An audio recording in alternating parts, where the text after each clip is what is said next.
여의도맨션 구독자 여러분 안녕하십니까, 박정호입니다. 오늘 제가 이 책을 드디어 소개해 드릴 수 있게 됐구나 생각이 드는 책이 있어서 또 대신 읽어드리는 코너를 만들어 봤는데요. 사실 많은 분들 지금 이란 전쟁 트럼프가 도대체 왜 하는 거냐, 베네수엘라 침공 진짜 이유는 또 뭐냐, 그리고 더 궁극적으로 나가면 어떻게 보면 세계 평화를 수호하는 대표적인 이미지를 갖고 있는 미국이 어떤 의미에선 실제 전쟁을 가장 먼저 감행하고 실제 전쟁 발발의 당사자일 뿐만 아니라 인위적으로 어떤 국가들 간의 전쟁이 일어나도록 뒤에서 조장하는 듯한 모습도 보일 때가 없다고 말할 수는 없습니다. 그런데 우리나라에서 이 부분에 대해서 특정 시각을 가지고 어떤 말씀을 드리면요, 우리나라는 안보적으로 외교적으로 미국과 너무 타이트하게 엮여 있다 보니까 미국에 대한 비방을 어떤 정치적인 어떤 선입견을 가지고 해석하거나 받아들이는 분들도 많이 계시고요. 물론 미국이 2차 세계대전 이후 가장 많은 원조를 했던 나라가 또 우리나라인 건 분명합니다. 그래서 그 의도가 무엇이든 간에 우리의 가장 대표적인 우방 국가가 미국인 것은 누구도 부인할 수 없는 상황이기 때문에 이 우방 국가 중에 하나인 미국에 대해서 비판적인 또는 객관적인 시각으로 설명하고 분석하려는 시도를 해보면 저도 그거에 대해서 여간 부담감을 많이 느끼지 않을 수가 없습니다. 자, 그런 과정에서 특히 요즘은 또 세상을 전부 정치적으로 바라보는 분들이 좀 많죠. 에이구 좌뇌 우뇌 이런 분들도 있다 보니까 어떻게 하면 조금 진실에 가까운, 아니면 꼭 진실이라고 얘기하고 싶지는 않습니다. 균형감 있는 시각을 갖기 위해서 조금 다른, 우리가 알고 있는 시각과 다른 접근도 좀 필요할 때가 있는데, 그러기 가장 적합한 어떤 수단 아니면 기회가 뭘까 하다가 간만에 정말 좋은 책 찾은 것 같습니다.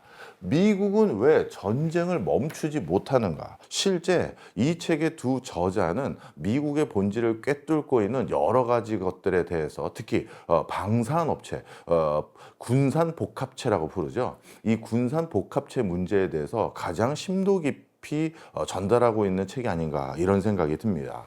사실 미국이란 나라는 어떻게 경제를 가동시키죠? 미국이란 나라는 의사결정을 주로 어디에 주안점을 두고 합니까? 라고 물어봤었을 때 요즘은 빅테크 기업이요, IT요, 이렇게 얘기하시는 분들이 많으실 것 같은데요. 실상은 그렇다고 말씀드릴 수가 없을 정도로 이 군산복합체의 위상과 그리고 지위가 굉장히 공고하고, 더 정확히 말하면 절대적입니다. 좀 몇 가지 이 책에서 나왔던 통계들 중에서 쉽게 말씀드리면 이해가 더 쉬울 것 같은 것들 몇 가지를 가져왔는데요. 전 세계 무기 시장 점유율에서 미국이 차지하고 있는 비중이 43% 이상이라서, 이 이상이라는 표현을 썼던 이유는요, 우리가 어떤 테러리스트들이라든가 아니면 불법적인 반군 행위를 하는 조직들, 이런 데는 공식적인 통계에 잡히지가 않습니다. 근데 그들도 뭔가 최신식 무기라든가 좀 더 정교하게 세팅된 무기를 받아다 쓰고 싶겠죠. 그런데 그런 군인들의 손에 쥐어진 무기들 중에 또 적지 않은 비중이 미국산 무기입니다. 그렇기 때문에 43% 이상이라는 이런 막연한 표현을 쓰게 된 이유가 그런 맥락이 있고요. 그래서 실질적으로 전 세계에서 절반 이상의 무기는 미국산 무기다, 이렇게 보시면 되겠습니다. 그리고 미국 자체적인 소비도 많습니다. 미국은 전 세계에 확인된 걸로만 80개 국가에 750곳 이상의 해외 자신들의 군 부대, 군 기지를 운영하고 있고요. 그리고 17만 명 가까운 군인이 해외에 지금 현재 주둔하고 있는 상황입니다. 특히 이런 무기는 한 번 공급하고 그리고 그게 끝난다면 군산복합체가 계속 유지관리가 안 되겠죠. 그러다 보니까 정례적인, 이런 표현이 저도 참 마음이 먹먹하긴 합니다만, 정례적으로 본인이 보내줬던 무기가 소진되고 다시 발주할 수 있는 이벤트가 필요한데, 그게 사실은 전쟁이겠죠. 그래서 이 통계가 또 미국이 군산복합체가 어떤 비중을 가지고 있고 전 세계 전쟁에 있어서 나름대로 의미 있는 역할을 충분히 수행할 수도 있겠구나라는 짐작이 여기서부터 가실 텐데요. 2022년을 보면요, 그해 연도, 그 당해 연도 전 세계 46곳에서 발생한 분쟁 중에서 34곳에서 교전 당사자 한쪽 이상이 미국산 무기를 보유하고 분쟁에 임했습니다. 그러니 대부분의 분쟁이 적어도 한쪽 이상이 미국산 무기를 썼다라는 거고요. 심지어 양쪽 모두 미국산 무기를 사용해서 전쟁을 치른 비중도 적지 않은 상황입니다. 자, 이러다 보니까 결국 미국이 전 세계에 수출하는 대표적인 수출 품목 1위는 빅테크 못지않은, 요즘은 빅테크가 너무 커졌기 때문에 빅테크 못지않은 또 다른 품목이 바로 군산 복합체를 중심으로 한 무기 방위 산업이다, 이렇게 말씀드릴 수 있을 것 같습니다.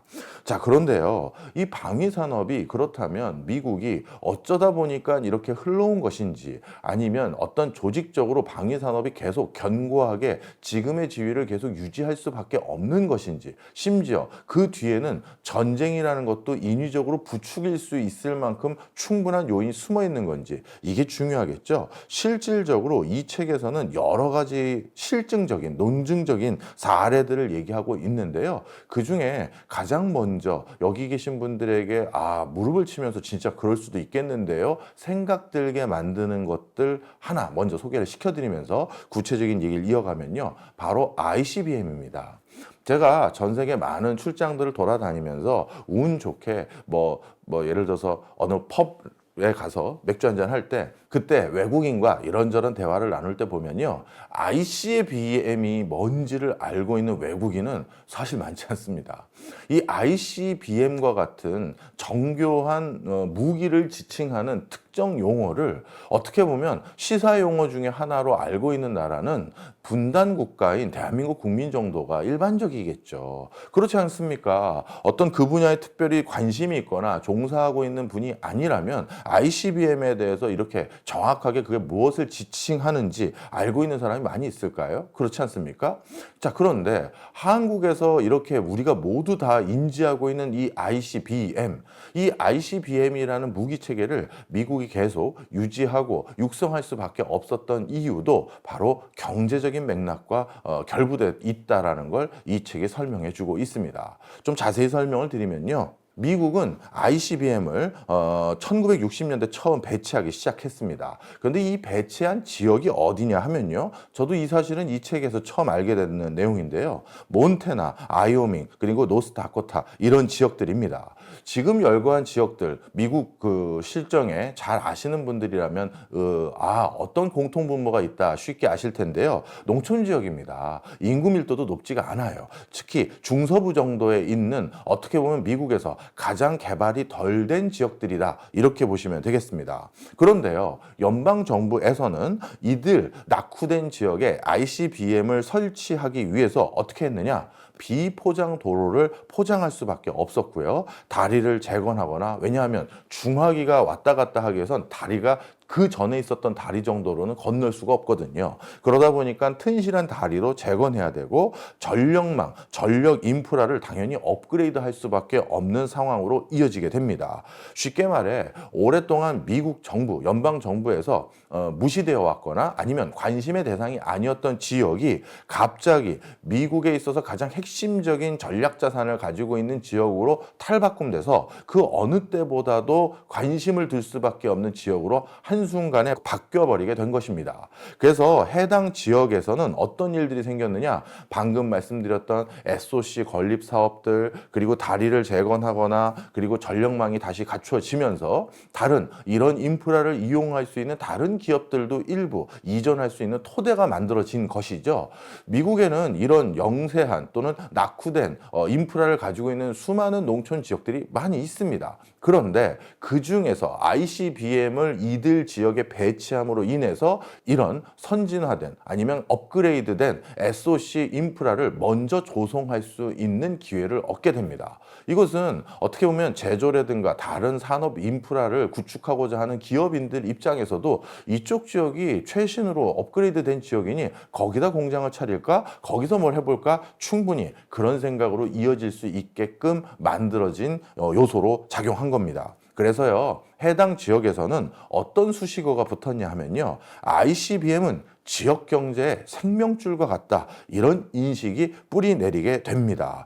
그러다 보니까 어떤 문제가 생기기 시작했냐 하면요. 바로 이 ICBM에 대해서 미국의 이들 지역을 기반으로 한 의원들이 전략적으로 지역을 육성하기 위해서 ICBM의 전략 자산으로서의 가치가 이미 상당 부분 퇴보하고 유실됐음에도 불구하고 미국 의회로 하여금 계속 ICBM을 육성하고 또 군산 복합체를 통해서 ICBM과 관련된 예산이 계속 흘러갈 수밖에 없도록 조치한 것들이 있음을 이 책의 두 저자들은 아주 세밀하게 기술하고 있습니다. 좀 설명을 드릴게요. 아니 그럼 ICBM이 왜 전략자산으로서 유명무실해진 거냐라고 했었을 때 이 책의 두 저자는 이런 표현을 쓰기 시작했습니다. 앉아있는 오리와 같다 이런 표현을 썼는데요. 자, 이게 무슨 소리인지 설명을 드릴게요. 만약에 러시아와 미국이 한판 붙게 됐다 이렇게 가정해 보겠습니다. 그러면 러시아 입장에선 본인들이 미국을 먼저 공격하기로 결정을 한 상황에서 미국이 자신들에게 반격을 했을 때 치명상을 입으면 안 되겠죠. 그러면 당연히 미국의 어떤 시설물부터 먼저 폭격을 가할 수밖에 없냐 하면 자신들에게 반격에 사용될 그런 전략자산을 전략 무기를 가지고 있는 지역들을 먼저 폭격하는 게 순리일 겁니다. 그 중에 하나가 바로 ICBM이죠. 대륙간 탄도미사일이요.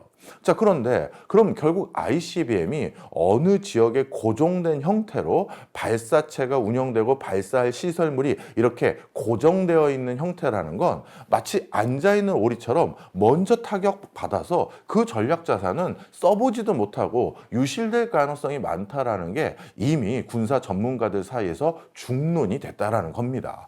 그리고 그 뒤에 ICBM이 아니라요. 탄도미사일 잠수함이라고 불리우는 SSBN, 이 SSBN의 성능이 워낙 급속도로 개발되고 육성되게 되면서 ICBM의 속도와 신뢰성과 거의 동급으로 바뀌었다는 겁니다. 그러면 앉아있는 오리가 아니라 이 대륙간 탄도 미사일을 탑재해서 운항하는 잠수함 같은 경우는 갑자기 어디에서 올라와서 갑자기 어디에서 발사할지 모르는 그런 전략 자산이기 때문에 이것이 ICBM보다 가지고 있는 어떤 무게감 아니면 가치는 훨씬 더 높아졌다라는 게 중론이라는 겁니다. 그래서 이제 대륙간 탄도 미사일을 잠수함 형태로 발사할 수 있는 이 기술이 확보된 뒤에는 ICBM에 대해서 더 적극적으로 육성할 필요가 없어졌다는 것이고요. 또 한 가지 중요한 대목이 있습니다. 이제는 러시아보다도 중국이나 심지어 북한이 더 적성국의 반열에 올라오고 있는 상황입니다. 자, 미국 입장에서죠. 자, 그러면 중국이나 북한을 타격하려면 어떻게 해야 되느냐? ICBM 같은 경우 중국과 북한을 타격하려면 러시아 상공을 통과해야 되는데 그때 러시아가 어떻게 생각하겠습니까? 이거 우리를 공격하려는 거 아니야? 우리 공격의 신호다라고 해서 그 ICBM에 대해서 어떻게 보면 대항력을 발휘하거나 아니면 선제 발사할 위험도 생기게 됩니다. 그렇기 때문에 ICBM은 감축하거나 폐지하려는 시도들이 여러 차례 있었다라는 걸 이 책에서 기술하고 있습니다. 그런데 ICBM 기지가 지금 어떻게 됐느냐? 여전히 견실하게 유지되고 있고 그리고 또 다른 형태로 ICBM 기술을 육성하기 위한 지속적인 투자가 계속 일어나고 있는데요. 바로 그것은 이 ICBM과 관련된 유일한 계약자인 노스럽 그러먼 때문이다. 이 책은 그렇게 설명하고 있습니다. 책에서는요, 상원, 하원, 또 군사위원회, 또 세출위원회, 또 전략소위 이런 위원들에게 이 ICBM과 관련돼서 잘 부탁합니다. 라는 의도로 1,500만 달러 이상을 기부한 것으로 추정된다. 이렇게 설명을 하고 있어요. 그리고 앞서 말씀드렸던 ICBM을 기지를 유지하고 있는 그 지역들의 해당 주의 상원 의원들은 매년 본인들이 매번이라고 해야겠네요. 매번 본인들이 선거에 임할 때 가장 중요한 핵심 공약 중에 하나로 지역 경제를 활성화시키기 위해서 ICBM 기지를 계속 유지할 뿐만 아니라 새로운 ICBM과 관련된 기술 육성에 힘쓰겠습니다를 가장 대표적인 공약으로 삼고 있음을 이 책에서는 아주 상세하게 언급해주고 있습니다. 그러다 보니까요, ICBM 기술이 이거는 이제 필요 없어진 것 같은데요 라고 어떻게 보면 몇 세대 이전의 기술을 개발하고 있는 북한 정도가 ICBM 가지고 우리나 미국을 위협할 수준인 거지. 초음속 전투기라든가 아니면 무음속으로 자망을 할 수 있는 잠수함 등을 개발하는 경지에 이르는 우리 미국에서 ICBM은 이제 할 게 아닌 것 같습니다라는 시도가 여러 차례 있었습니다. 대표적으로 클린턴 행정부 같은 경우는요, 1990년대 초반이라고 할 수 있겠죠. ICBM을 완전 폐지를 검토한 바가 있었습니다만 앞서 말씀드렸던 해당 주의 상원의원들을 중심으로 해서 로비가 이루어져서 논의 자체가 전면 무산됐고요. 그리고 오바마 행정부에서도 뉴스타트 조약과 관련해서 러시아와 전략 핵무기 감축 협상 중에 연방 의원들이 조약 비준 과정에서 ICBM 그 감축을 제한할 뿐만 아니라 심지어 전면 현대화를 약속 받아내기도 했습니다. 바로 이런 일반적인 흐름들을 봤었을 때 미국에서 어떤 전개되고 있는 여러 흐름들, 그게 특정 지역의 경제적인 활성화, 그리고 어떤 무기를 선택적으로 육성할지, 이런 것들 그 뒷면에는 바로 이런 어마어마한 군산 복합체의 역할들이 있다라는 걸 이 책에선 설명을 해주고 있습니다. 한 가지 더 말씀드릴까요? 아마 어떻게 보면 요즘에는 이 기업이 더 많은 분들에게 그 관심의 대상이 될 수 있을 것 같은데요. 바로 팔란티어입니다. 팔란티어 그러면 요즘은 어떻게 보면 AI의 차세대를 그리는 대표적인 반도체 관련 회사, 이렇게 인식들 하실 겁니다. 그런데 팔란티어라는 회사가 대두됐던 가장 결정적인 이유들 중에 하나는 CIA의 벤처 캐피탈에서 시작됐다라고 보는 게 더 정확할 표현입니다. 좀 설명을 드릴게요.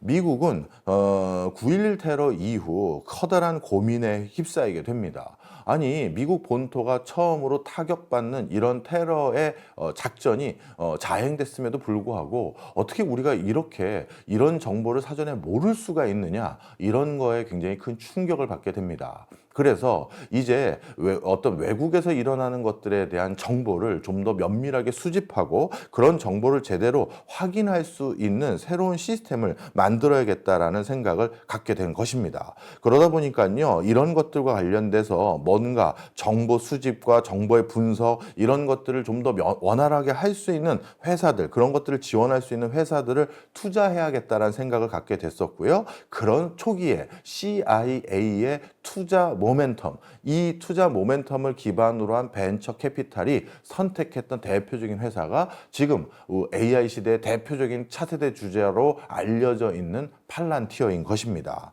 이 팔란티어의 사실 공동 창업자, 우리가 다 아는 사람이죠. 피터 틸 같은 경우는요, 페이팔의 공동 창업자로도 유명합니다. 이 팔란티어는 이 팔란티어란 이 사명이 무엇을 정의하냐면요, 테러리즘을 줄이면서 시민의 자유를 지키는 사명을 지향하는 회사, 이런 속뜻을 담고 있는 게 팔란티어입니다. 회사 이름은 톨킨의 반지의 제왕에서 나오는 그 팔란티르에서 따왔다라고 하는데요. 이 팔란티르의 근본적인 함의 중에 하나가 방금 제가 말씀드렸던 그런 내용을 담고 있어요. 자, 이처럼 미국에서 라이징 스타로 대두되고 있는 회사뿐만 아니라 지금 빅테크 기업들 구글이나 또는 스페이스X도 미국 펜타곤하고 가장 왕성하게 공동 프로젝트를 하고 있는 회사들이다, 이렇게 보시면 되겠습니다. 그래서 결론부터 말씀드리면 미국의 경제라든가 정치, 그리고 사회 구조를 이해하는 데 있어서 군산 복합체, 이거를 빼놓고는 이해할 수 없다, 이렇게 생각하시는 게 정답일 거예요. 그렇다면 교수님, 미국에서 도대체 제가 확대 해석하거나 아니면 추정치만으로 말씀드리는 건 최대한 줄여보겠습니다. 꼭 이 책을 읽어보시라는 의미 때문인데요. 오늘 박 교수 많이 나가네, 이런 소리 들으면 괜히 책에 대한 공신력과 신뢰감을 제가 떨어뜨릴 수 있기 때문에 어떤 의미에선 이번 이란 사태라든가 베네수엘라 사태라든가 아니면 지금 트럼프가 각 나라는 각국이 알아서 지켜, 이 의미 뒤에는 군산 복합체의 또 다른 로비들이 있는 것 같습니다, 이렇게까지 제가 추정 가지고 얘기하지 않고요. 이 책에서 두 저자가 면밀 면밀히 찾아냈던 증거들만 가지고 좀 얘기를 드려보면요. 미국의 여러 가지 의사결정의 어떤 맥락에는 이 군산복합체가 중심에 놓여져 있음을 이 책은 아주 밀도 있게 조망을 하고 있는데요. 대표적으로 좀 말씀드리겠습니다. 미국의 대통령도 대통령으로 당선된 뒤나 아니면 대통령 되기 전에 공약으로 내가 대통령으로 국가를 어떻게 통치할 것인지 그 프레임을 잡고 세부 공약을 만들기 위해서 여러 정책 싱크탱크들의 보고서를 많이 분석해서 그걸 바탕으로 슬로건이나 비전들을 제시합니다. 그런데요, 미국은 전 세계에서 가장 이 싱크탱크가 뭐랄까요, 고도로 발달된 국가이자 가장 왕성하게 활동하고 있는 국가가 바로 미국입니다. 또 우수한 인재가 많은 것도 사실이에요.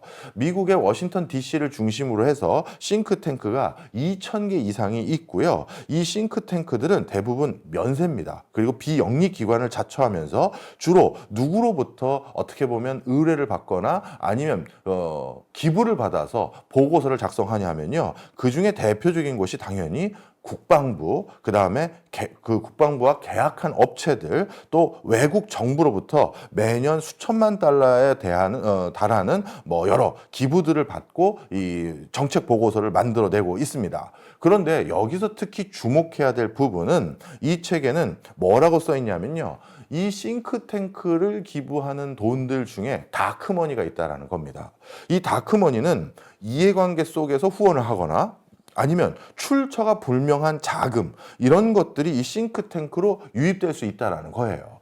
그렇다면 이 싱크탱크들의 보고서가 정말 중도적이고 객관적이라고 볼 수 있을까요? 가장 어떻게 보면 미국 정부 또는 대통령을 흔들어댈 필요가 있는 사람들이 이 싱크탱크들의 지원에 더 적극성을 띠지 않겠습니까? 그럼 그 중에 가장 대표적인 산업군이 뭐겠습니까? 무기는요, 유일하게 구매할 수 있는 주체가 정부밖에 없습니다. 다른 물건은 저 같은 개인이나 민간 회사도 살 수가 있지만 엄밀히 말하면 무기를 구매할 수 있는 주체는 정부밖에 없어요. 그러다 보니까 정부를 흔들어대는데 필요한 가장 중요한 논리적 근거들을 많이 만들어내도록 지원할 수 있는 이 다크머니의 주체들은 바로 군산복합체와 관련된 가능성이 높다라는 겁니다.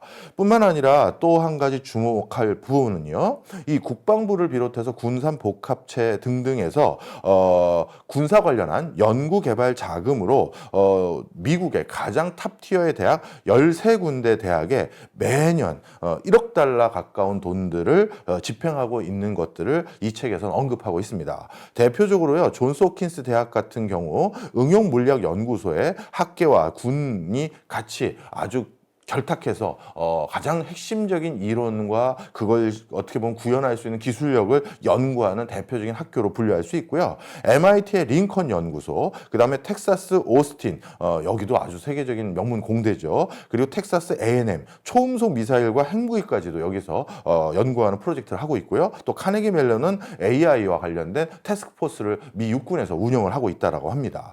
자, 그래서 미국에서 가장 학식 높은 대학들, 그리고 이런 대학의 어떤 뭐랄까요, 가장 중요한 수익원이라고 할 수 있는 연구 자금을 조달하는 경로, 이것도 역시 똑같이 바로 미국의 군산복합체와 무관하지 않다라는 걸 알 수가 있다는 겁니다. 그리고 이 책에서 제일 재밌게 언급하고 있는 부분들 두 가지가 있는데요. 하나는 회전문 시스템입니다. 군산복합체에서 누군가를 고용하거나 또는 방위산업 로비스트로 활동하는 사람들은 어떤 형태로 그분들이 고용되냐 하면요. 무엇을 알고 있는가 또는 누구를 아는가, 이게 그 사람들을 고용하는 가장 중요한 뭐랄까요? 프로필입니다. 제가 누구 알고 있어요. 제가 어디까지 그 내부 상황을 알고 있죠. 이것을 바탕으로 그 사람을 고용할지 말지를 결정하는 것이지, 어떤 분야로 학위를 했는지, 전에 어떤 회사에 일했는지, 이거는 어떻게 보면 조금 부수적인 수 있다라는 것이죠. 그리고 이렇게 국방부라든가 CIA라든가 이런데 어떤 높은 직위를 가지고 재임했던 사람들이 다시 방산 로비스트로 활동되거나 아니면 특정 군수 복합체에 아예 들어와서 활동함으로써 자연스럽게 전관에 해당되는 그런 예우를 받으면서 또 한 가지 계속 예산을 수령할 수 있는 루트를 만든다는 것입니다. 그리고 또 굉장히 재밌는 부분이 하나 있는데요. 미국에서 미 군산 복합체를 육성하고 미국 국방부와 펜타곤에 활동하는 부분에 대해서 좀 더 긍정적인 이미지를 갖도록 만들기 위해서 굉장히 전략적으로 육성하고 있는 파트가 뭐냐 하면요. 바로 헐리우드 영화입니다. 미국에는요, 펜타곤 산하 기구인 엔터테인먼트 연락실이라는 게 있습니다. 이게 펜타곤, 미 국방부 산하 어떤 부서입니다. 여기에서는요, 뭘 하냐 하면요, 헐리우드 영화의 시나리오를 검토하고 심지어는 대사 수정을 요구하기도 하고 줄거리를 바꾸도록 요구하는 그런 일들도 합니다.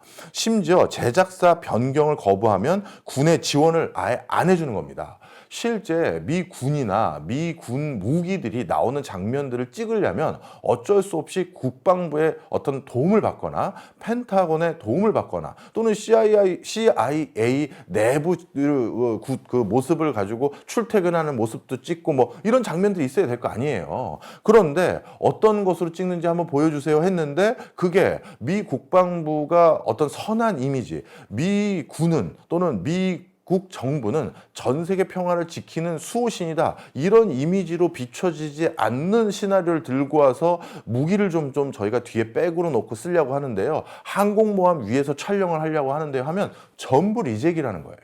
그래서 최근 들어서는 이렇게 해서 만들어진 대표적인 영화가 바로 탑건이고요. 그 다음에 캡틴 마블도 2019년 헐리우드 상공을 비행하면서 공군 역사상 가장 효과적인 광고로 사용되는데 펜타곤과 헐리우드가 합작으로 만든 거나 다름없다. 이렇게 얘기를 하고 있는 상황입니다.